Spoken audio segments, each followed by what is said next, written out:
Hey guys, it's Mike Monty, one half of Long Island's #1 pro wrestling broadcast. And we want to reach out to all the fans out there who have supported our show to say thank you. Thank you for making 2021 one of our best years. And one of our best years was because of Anchor. Anchor, the way that you can have your voice heard. You can be just like us. Record your own podcast. Use the Anchor tools to edit your podcast. Use it on a phone. Use it on your computer.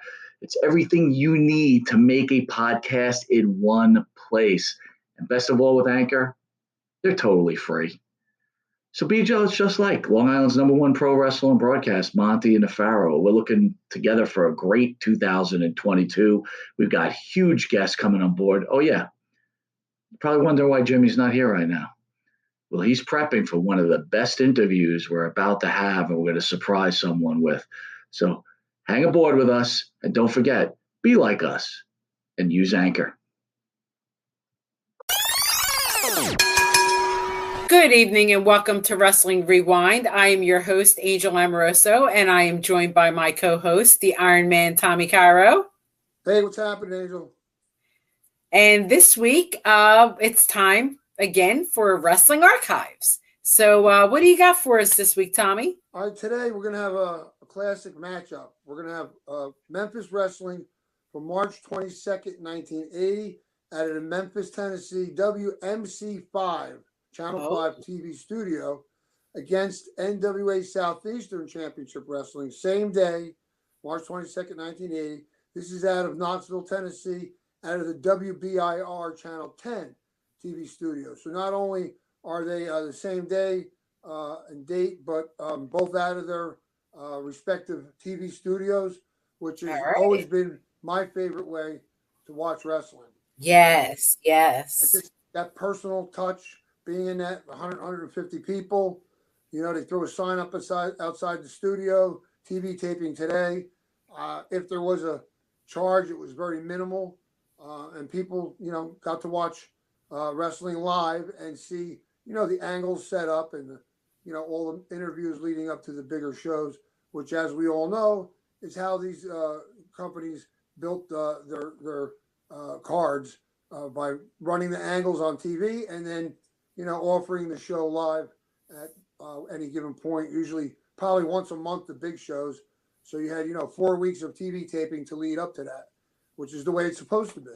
Exactly. So, I'll tell you, I myself started out as when I was a wrestling fan, went to Memphis at USWA studios and got to experience just, you know, the crowd and the atmosphere, and one of my favorite experiences. And then I got to go back there in 1995 to wrestle Miss Texas. So one of the most magical experiences of my life, you know, always the studio wrestling with the smaller crowds and the cameras right there, and Lance Russell and all the, you know, the great announcers and everything. Just a magical moments that USWA provided, I think, all of us as wrestling fans. As I said previously, I used to love how was it Bob Caudle, Lance Russell, you know, would always call the guys by their names when they were getting crazy out, you know, in front of the desk. Come on, Jerry. You know, like, you knew there was that personal, you know, connection to it, which made it pretty cool, you know. And often his pleas fell on deaf ears as they continued to rip the studio apart, almost weekly, which was, to me, was some of the best. You know, the brawls right there in front of the desk. Was so absolutely. And you know, you couldn't do anything but, you know, lay him in because everything was so close. You know, so pretty much they were beating each other up pretty good when they had those. In those studios, there was no place to hide. You know, everything was just feet away.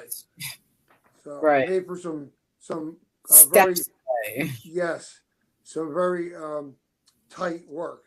Okay, so we're going to start out here. We're going to let you know who the champions were. Currently in Memphis at that time was the AWA World Champion. Again, he would bop in and out, but because he wasn't there every show, because he was out defending the title, he would come in every once in a while, like Ric Flair used to do on World Championship Wrestling. But then they had their supporting cast of the smaller titles, where you also had another world champion, CWA, was also, recognized there in Memphis. And then the AWA Southern Heavyweight Championship, which was held by Jimmy Valiant, and the AWA Southern Tag Team Champions were Paul Ellering and Sheikh Ali Hassan. So at this point, the CWA World Champion was vacant. Oh. So we'll start out with a tag team match. Paul Ellering and Sheikh Ali Hassan, who, unless it's somebody that we know with a different name, I'm not sure who that is, with Jimmy Hart versus Steve Regal and Bobby Lyons. Steve Regal was somebody I enjoyed. Thought he was a good worker. He didn't go real far, but locally he was a big star locally. And Bobby Lyons, I can't say I'm familiar. I'm embarrassed to say. I'll have to look him up. Ellering is strutting around, super proud of winning the Southern Tag titles. Hassan doesn't seem to care one way or another. Regal and Lyons take control of Ellering for a bit, though until Ellering powers up Regal and slams him down. Regal outsmarts Hassan with a drop kick and grabs a headlock. Thanks to Ellering hopping in the ring, Hassan is free to rake the eyes to get out of the hole. Tag to Ellering, he slams Regal and misses a big elbow drop. Lyons tags in but can't stop Ellering reaching Hassan. Lyons gets whipped into the ropes for a knee, but manages to punch Hassan back and tags Regal. He's all hot, but makes Ellering mad and gets Regal cornered on the wrong side of town. Regal fights back against Hassan, but Lyons takes a low blow when ref Paul Morton gets distracted. Ellering tags in and beats up Lyons. He tags out, and Regal tries to put somebody away. He's gone. He's gone drop kick crazy here. Tag to Lyons. He gets pushed into the ropes for the O'Connor roll, which gets flubbed. I'm sure that move is harder to pull off than it looks. Ellering gets pissed off and starts slamming Lyons over and over. He gives Lyons a half-done atomic drop and covers him for the win at 10:03. So it sounds like it was a little bit of a choppy match. But, that happens sometimes. People just don't, gel, especially if they haven't worked together in a while. Right. Well, they had 10 minutes to work it out. And, But unfortunately, talking it out in the back is a lot different than, going out working it out in the ring. Exactly. And a lot of times you'll see on these cards, it's kind of haphazard. I guess maybe it depended on who came and who didn't. But a lot of times there's these odd tag team matches with different people put together that wouldn't normally be. So who knows, what I guess it was like on a whoever showed up basis sort of thing. Yeah. So, Okay, time for some Louisville Garden promos. They push superstar Bill Dundee in a coal miner's glove match with Sonny King. Dundee stops by to talk some smack. Next up, there will be a 6-man tag with Ken Lucas, Billy Robinson, and Jimmy Valiant. There you go, right there. Taking on Paul Ellering, Ali, Hassan, and Jimmy Hart. Lucas puts over Robinson as a guy who holds grudges, and he's looking for revenge. You can't do promos without handsome Jimmy Valiant either. 6 is one of his favorite numbers. He says he's been married 6 times and divorced 7. The guy is always a classic on the mic in Memphis. I will say that. So, ever the showman, you can always depend on handsome Jimmy Valiant. Of course. Talking. We talked about that before. That charisma was a killer. Yeah. And he was kind of out there.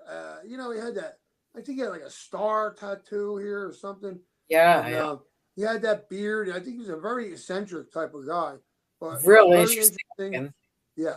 I found him very interesting. Mm-hmm. Jimmy Valiant and Ken Lucas versus Dennis Upton and David Oswald.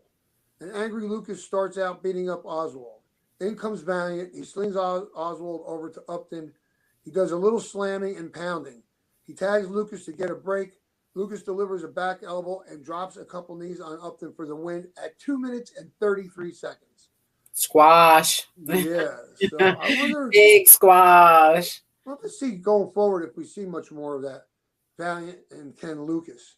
Ken Lucas was a big name for the area at that time. Right. So I imagine they did more matches together. Mm. They show the last minute or so of the Southern Tag Titles change in Louisville back on March 15th. A recap of that match and the wild aftermath is just a click away. More Louisville Garden promos. The opening bout will be the Blonde Bombers, Wayne Farris, who is Honky Tonk Man, and Larry Latham against Ricky and Robert Gibson. Steve Regal teams up with Rick Morton against Dr. D, David Schultz, and Dennis Condrey. Plus, superstar Bill Dundee faces Sonny King in a coal miner's glove match. The main event will be the six-man with Ken Lucas, Billy Robinson, and Jimmy Valiant taking on Paul Ellering, Ali Hassan, and Jimmy Hart. Buddy Wayne versus Rick Morton. So they're back to, I guess, the TV studio. Despite the size difference, Morton maintains a hold of Buddy and keeps him grounded with headlocks and hammerlocks. Paul Morton is refereeing this thing, and nobody seems to notice that might be a problem. Wayne finally catches Rick with a knee, but a Fez press catches Buddy off guard, and Morton picks up the win at 4:11. I guess because Paul Morton is the brother of Ricky Morton, they expected maybe some favoritism. But I don't think that happened in 4 minutes and 11 seconds. So no, not at all. This Paul Morton thing goes away. Yeah. Didn't hear from him much. Yep. Okay. Now we go to superstar Bill Dundee, Ricky and Robert Gibson versus Sonny King, Dr. D, David Schultz, and Dennis Condrey. Condrey starts the match and gets frustrated by Dundee and Robert. Tag to Schultz. He doesn't have much more luck. In comes Ricky. He gets drilled with a drop kick as Sonny gets a tag. King punishes Ricky with a Randy Orton-style chin lock. Somehow it looks much more painful though. When Ricky tries to stand up, King bends Ricky over his knee with the hold still applied. Awesome. While Robert and Dundee start to come into the ring, King brings Ricky over to Condrey to choke him on the top rope while Schultz lowers the boom. As things calm down, King gets his showdown with Dundee. They slug it out until Schultz grabs Dundee by the tights so that King can headbutt him. Condrey delivers knee drops to Dundee, but can't get the pinfall. In comes Dr. D. He hits a suplex for two. Sonny nails Dundee and twists on the neck. More shots are traded. Dundee catches King with an elbow, but Sonny tags out. Schultz gets whipped into the ropes for a drop kick by Ricky. Double KO ensues. Condrey gives Ricky a huge backdrop for two. Sonny tags in and puts Ricky down for a neck vice. Things get a little out of control, but then Condrey whips Robert into the corner and charges into a Jack Briscoe roll-up for the 3 count to win the fall at 9 minutes and 34 seconds.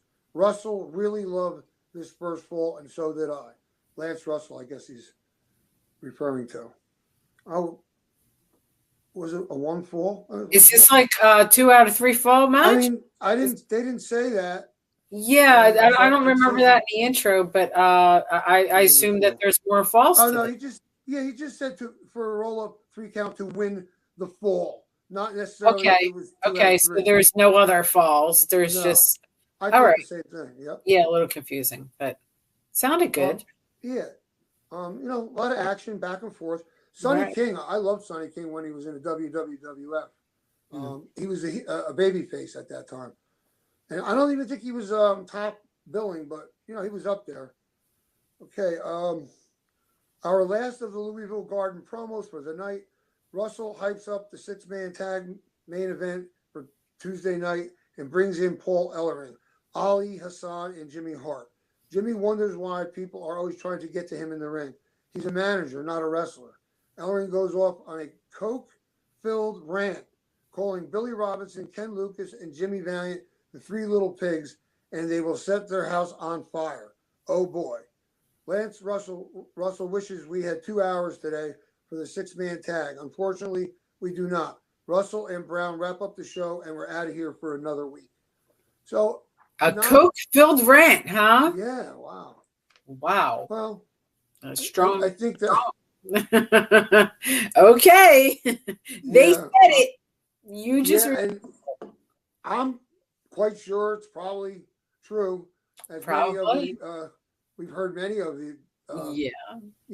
Guys top 5. Yeah. Wouldn't doubt it. Wouldn't be shocked. Seen it. I'm sure it's a lot quicker than it's supposed to be. Sure. All right. So, as usual for USWA, always a lot of action. Always.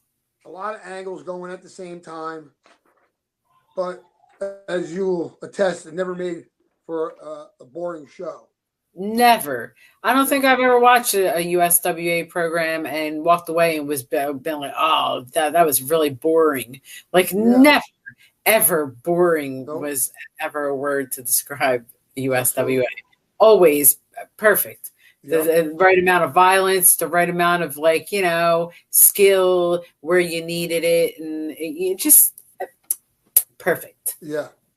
I mean, if you compare it to a WWF, TV at the time, a lot more action, a lot more going on. Absolutely. They took a lot more chances too, I guess they had to. They were playing to a smaller demographic and a smaller population.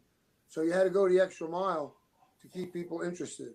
And, we don't know if it's because, at the time, there was maybe limitations on what can be shown on TV, or maybe it's just that they didn't want to get into that type of wrestling. Whereas USWA, they had their TV in their studio, what they had, not as big as WWF.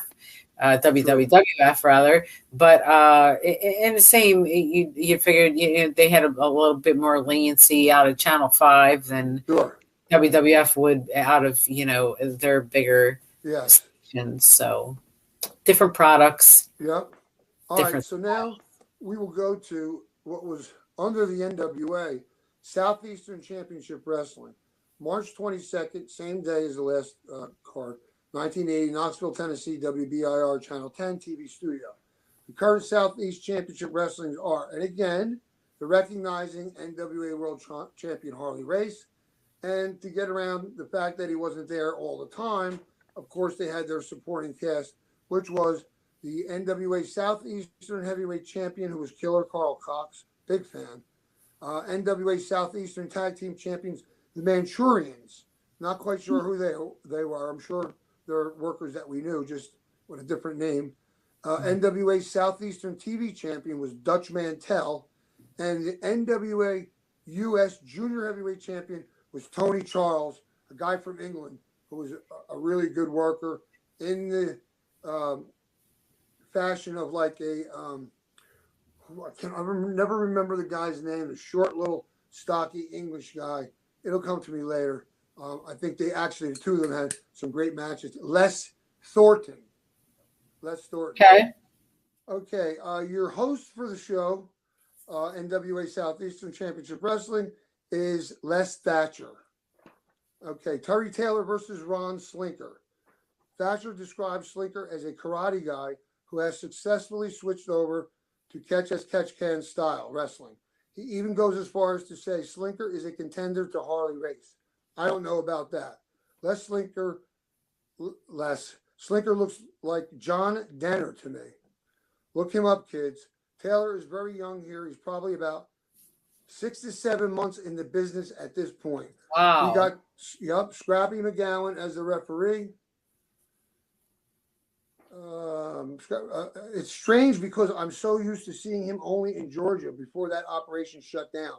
Anyway, the exchange leg and arm holds until they start going for the quick pin without really any setup. Slinker is the one who manages to score the pinfall with an inside cradle in 403. I really expected this to go the other way. Okay. Yeah, I remember Ron Slinker. He was like a tall guy. He used to wear karate pants.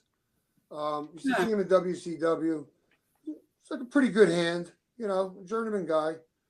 Okay. Then it says, I'm loving these promos set to disco music. I'm sure that gets over real good in Knoxville. I'm sure it doesn't. Back to the show. A referee calls for babyface Ole Anderson to be suspended for beating him up real bad.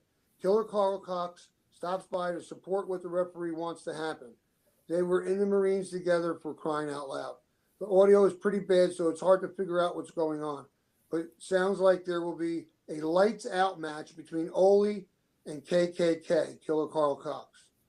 Next up, Troy T. Tyler, clearly doing a Dusty Rhodes imitation, talks about his upcoming NWA Southeastern Heavyweight title match with Killer Carl Cox in Hazard, Kentucky. Memphis fans will remember him as the Dream Machine. I do remember that. All right, the Manchurians with the Great Mephisto versus the Matador and Jerry Roberts. I think Jerry Roberts was one of the Hollywood blondes at one point. Okay.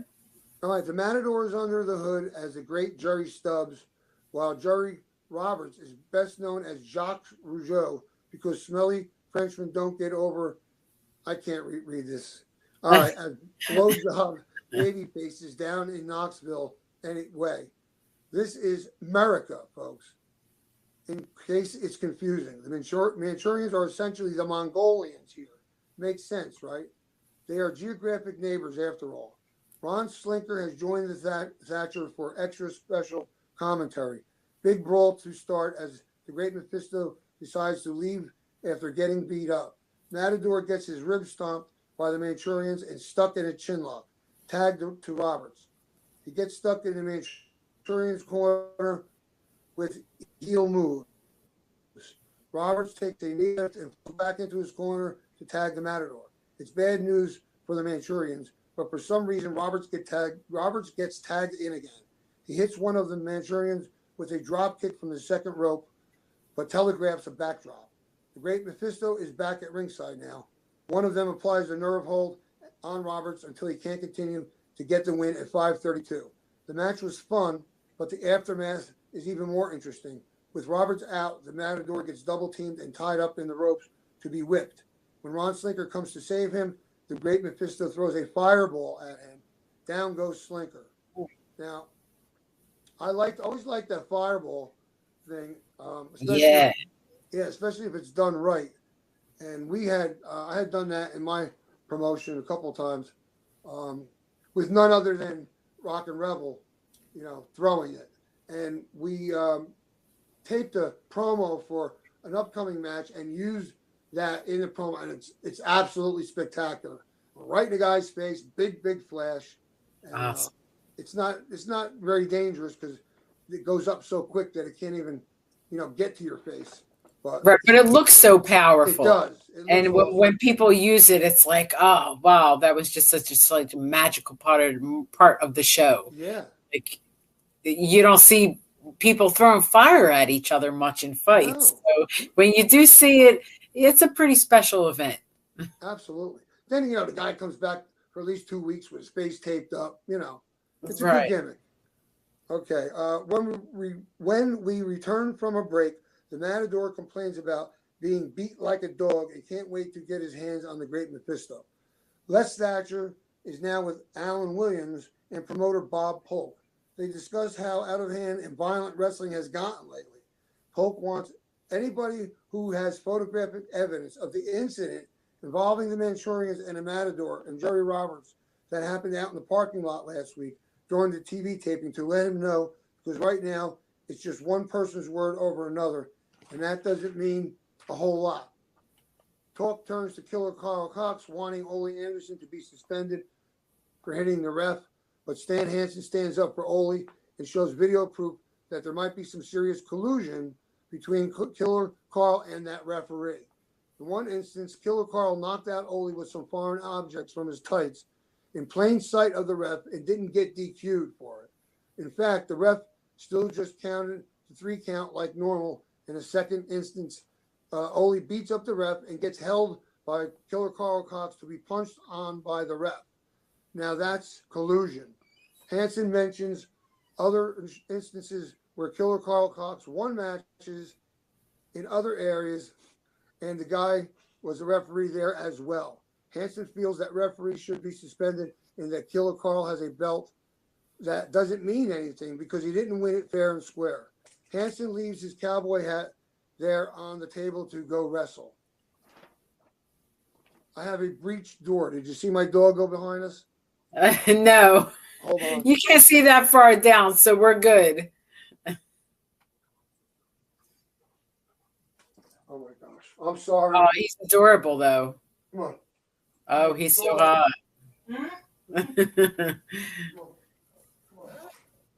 I wouldn't mind seeing him on camera for a couple minutes, actually. Sorry. Won't be too bad. That's all right. Come on. Where we left off. Wow. That's my fault for leaving the door not all the way closed. Oh, boy. Anyway, at least we're getting our breaks, right? Okay. Ready to go. All right. Now, this is one I really got to have to look up. All right. Stan Hansen versus Seraph. Seraph. That's a new one to me.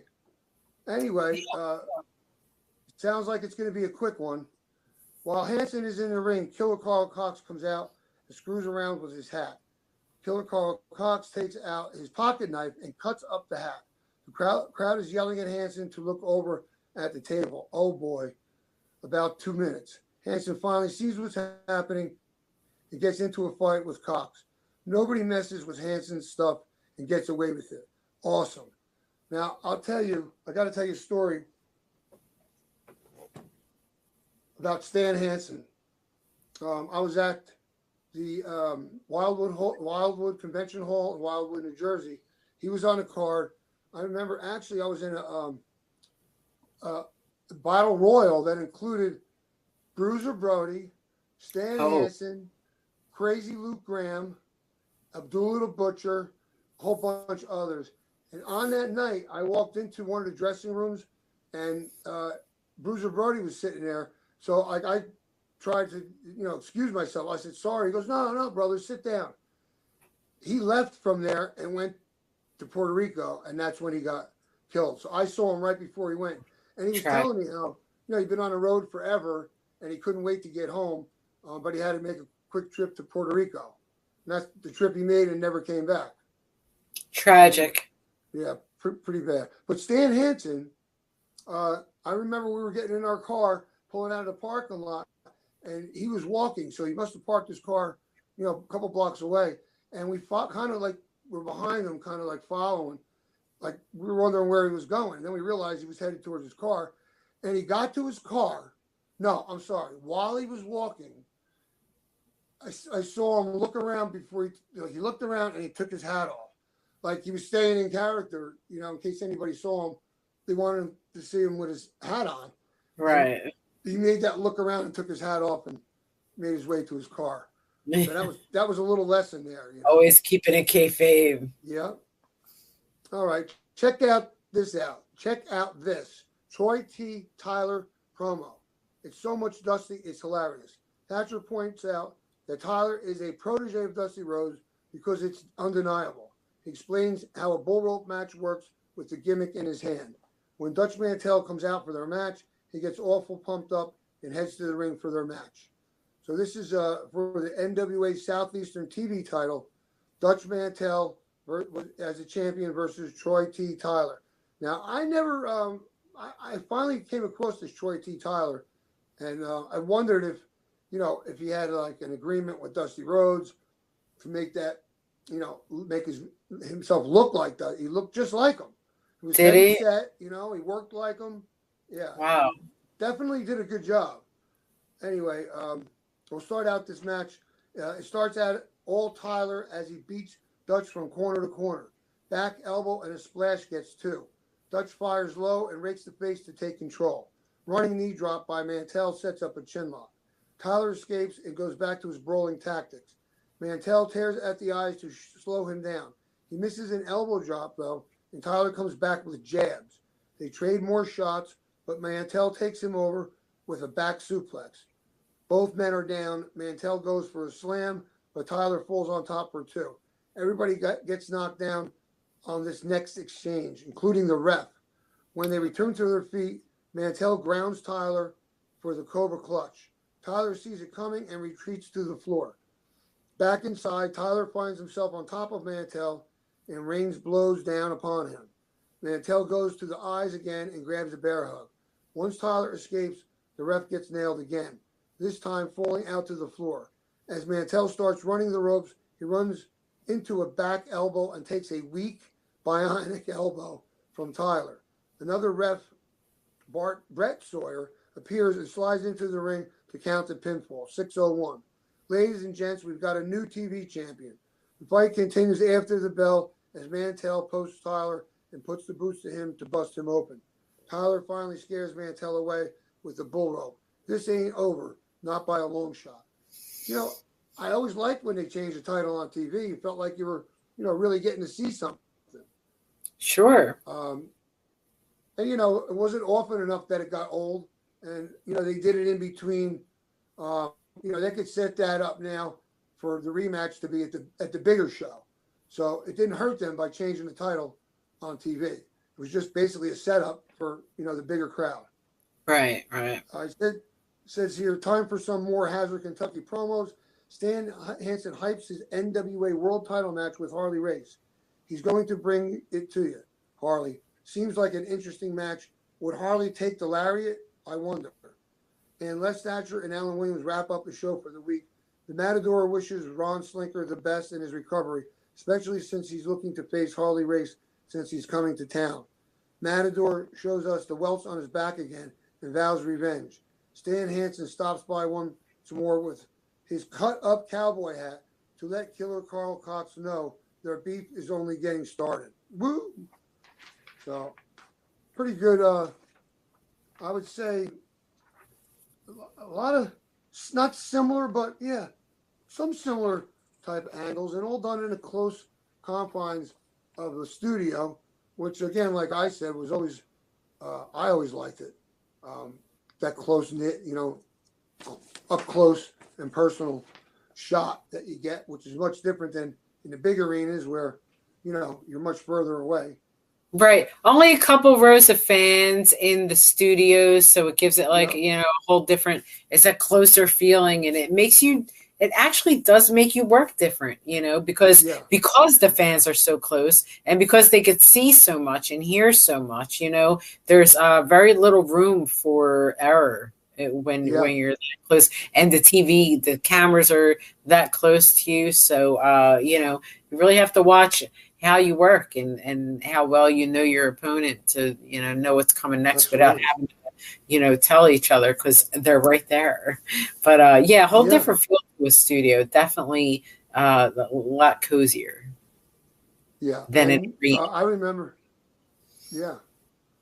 remember on my debut for Todd Gordon ECW at the Philadelphia Sports Bar, I brought Damian Stone with me. And I told him, I'm going to throw you right out over by Todd Gordon. And, we chopped each other right in front of him. He was like, his eyes popped out of his head. So, it's everybody knows that, so you got to turn it up a little bit. If you're going to get beat up anywhere and get potatoed a couple times, it's going to be more than likely it's going to be there in the studio. Nobody wants to look stupid. And especially when you're that close in, phantom punch or kick. Yeah. No pulling the head up and 2 tackles drop down, leapfrog hip toss. You can't do that. Not They're doing it today.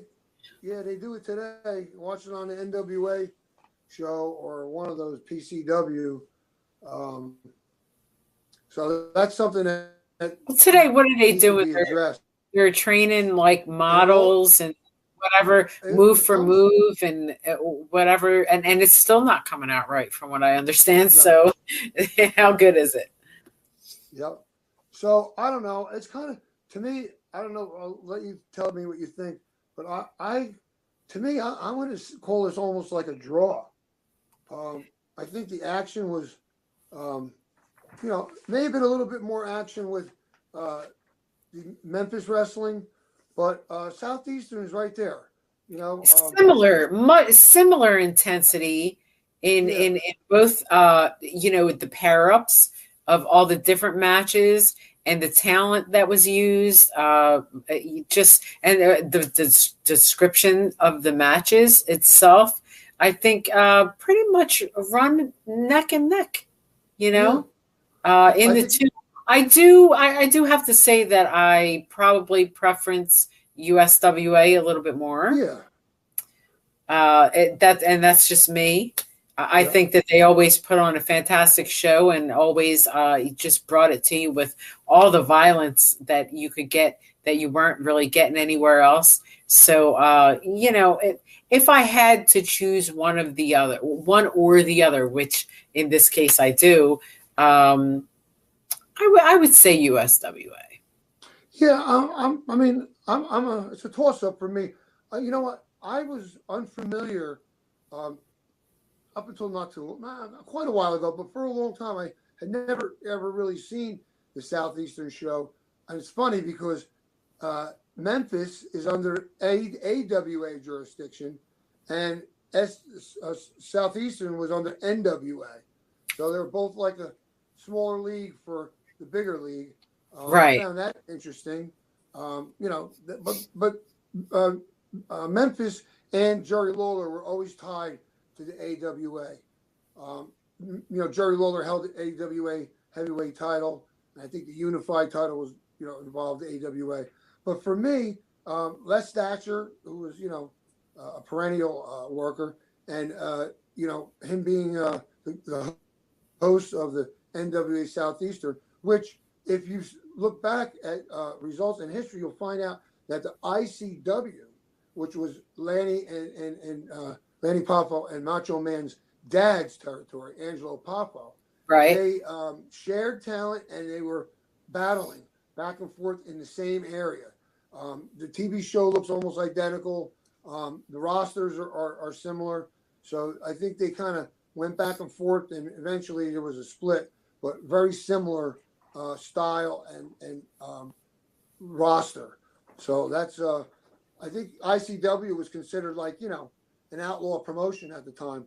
But if you look up and watch some of their TV, it's very similar to Southeastern. So Southeastern was a little bit more interesting to me because I hadn't seen much of it, and the shows are pretty good.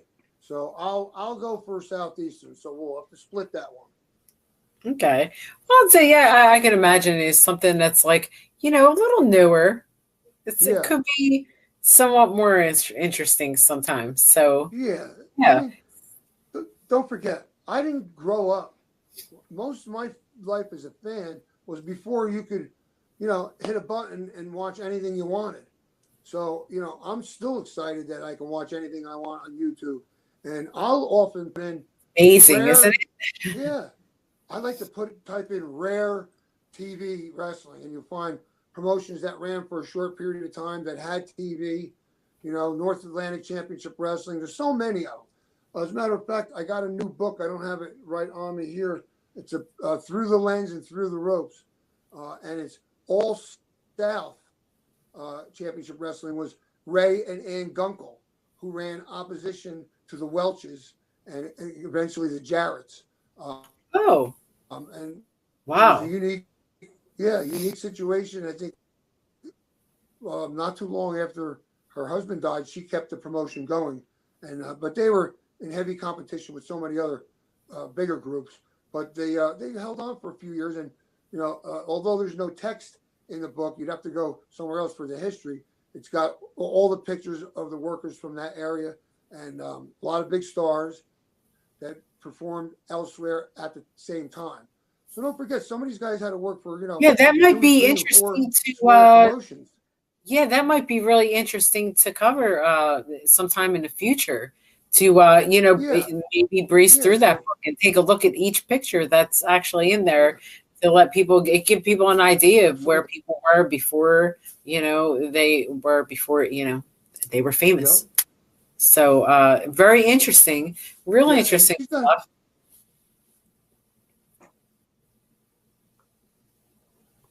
What's that there, Tommy? You stopped there. I didn't hear.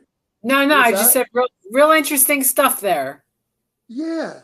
I mean, I think so. So I would imagine that there are other fans that similarly feel the same way. Right? I like to imagine now, when you hear this, you get a picture. Imagine what it was like to be a worker at that time when there were so many places you could go. And if you got worn out in an area, it was not uncommon for promotions to work with each other. 4 guys, I'll send you 4 guys. When guys start to get stale, so you don't keep having the same guys over and over and over again. Right. Not so much like now. It seems like people don't. Did that was NW Hollywood.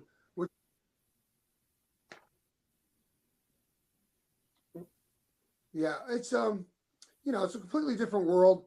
I remember watching championship. It was actually from the Olympic Auditorium.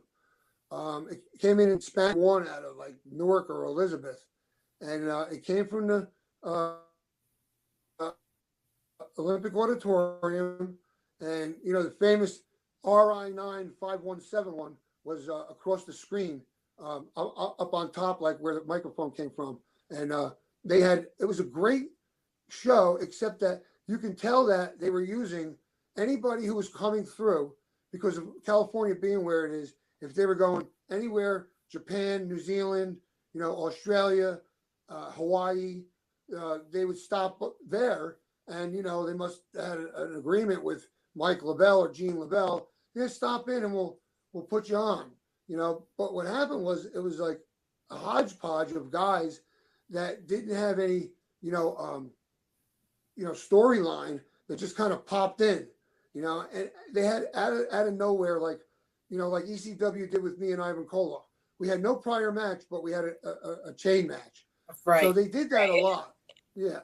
They did that a lot, but what was good about it is you got to see this constant parade of different guys. Different people coming in and out, right? Yeah. See, and this is the problem now is that people want to, keep the guys like right where they are. Even if it's independents and they have no contract, they don't want to help other promoters use them, and it's ridiculous because it hinders them. Everyone needs as much exposure as they could possibly get before they actually get a contract, where they are held.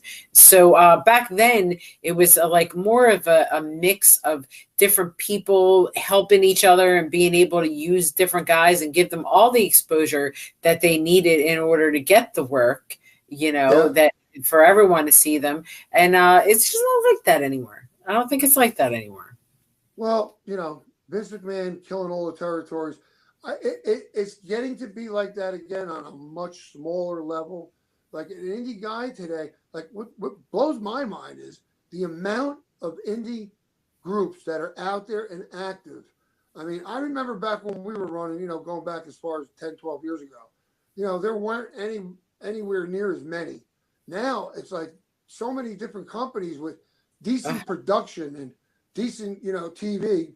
Yeah. So I think in a way it's building back to a point where if all of them could become more successful and be a feeder or a minor league to the bigger groups, which, you watch WWE or you watch AEW, which I can't. Watching AEW is like the same thing, a hodgepodge. There's guys coming in, guys going out, little guys. It's just not fun. I don't see any advantage to watching it over the older stuff. Plus, there's such a great amount of, big libraries of older stuff that it's like this. If I read a book 15 years ago and I pick it up and I don't remember it, it's new again. It's like I'm watching it again, reading it for the first time. Exactly. So, that's what's fun about history. Yeah, we couldn't in a million years watch all the content that is available from all these groups, world class, Mid-South, all of them. It would take us forever, so that's a good thing. There's no supply going to run out, as far as, I watch every night. I may watch something. I might just type in classic wrestling, and go through it and pick out videos. And the good thing is if it's something that's not too great, you just go to something else. Well, and social media and YouTube is Daily Motion, whatever, is so great for that kind of stuff because you can literally find wrestling archives from generations ago now that are just up there. It's just there for you to see, and it shows like this where you could come and hear about wrestling archives and learn all about it if you don't want to watch, if you're more of a person that's listening. We'll bring it to you. Exactly. We'll bring it to you every other week here on Wrestling Rewind. And I think this just about brings us to a close for this episode of Wrestling Archives. Tommy, do you have anything to close us out with? No, but get in there, get on YouTube, start looking around, see what you can find, what you can dig up. And if you're a big fan of wrestling, look at the stuff from England. Some of it is fantastic. A lot of the guys that you see would eventually come here, Fit Finlay, both of the British Bulldogs, a number of guys that you can find. Mark Rollerball Rocco, does anybody know who that was? He was Black Tiger. Eddie Guerrero worked under a mask in England. So it's a good thing to look around, not only throughout our country, but European wrestling. You got Japanese wrestling is Japanese. Oh my God! Push out always. You really want to be blown away. Take a look at some of the '80s New Japan and Old Japan TV programs. Awesome. So yeah, it's endless. That'll really teach you history right there. Yeah. So, and while you're looking on YouTube, make sure to catch myself, the Virgin Princess Angel, and the Iron Man Tommy Cairo every Sunday at 7 p.m. on YouTube on the Monty and the Pharaohs Network for Wrestling Rewind. And next week we should have an interview coming up. Not going to ruin it by announcing who it is now, but look for it. Look for us to be advertising it on social media, and stay tuned for that special episode of Wrestling Rewind with our upcoming interview. And until the next Wrestling Archives and Wrestling Rewind, thanks for joining us. I am the Virgin Princess Angel for my co-host, the Iron Man Tommy Cairo. Yes, ma'am. Have a nice night and a nice life. See you next time.